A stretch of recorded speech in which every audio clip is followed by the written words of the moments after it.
Iko vile ananikumbusha mambo mingi sana.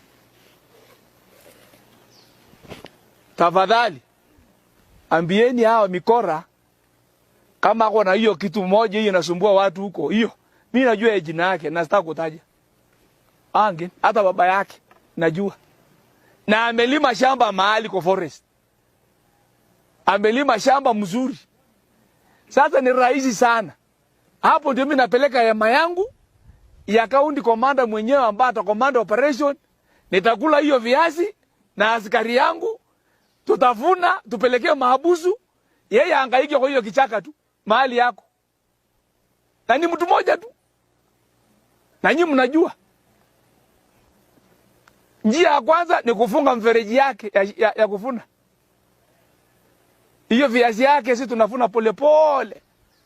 Naambia askari toa viazi, weka kwa sufuria, tunakula. Kwa sababu hata hiyo mahali amelima si yake, ni shamba ya serikali. Mauno tu? Hiyo shamba amelima ni ya serikali. Sasa hiyo privilege hiyo anaharibu.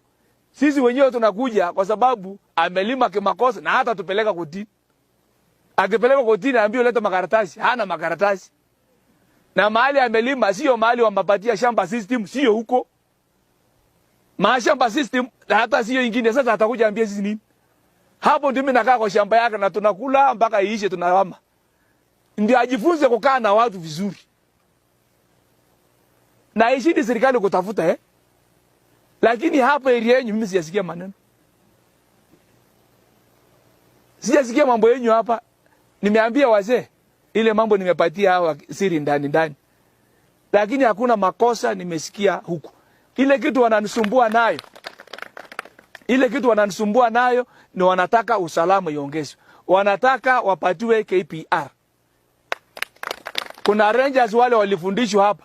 But what I want to tell you, the first thing is zile wale maafisa wangu mimi niko tayari kudeploy kwanza ndio tutafute hiyo ingine wapi? Hiyo wengine mpaka hiyo mpango ya wale NPR kwa sababu ya mpaka ya hapa. We will consider that one. Bora yule mtu ndio KPR ikuje, NPR ni mpaka kuwe na station ambayo ina supervise NPR. Uwezi leta bila station hapa. Ni station kwanza ndio baada hiyo kusema unaveti hiyo watu kuna station ambayo inajua hiyo vijana hapa ndani.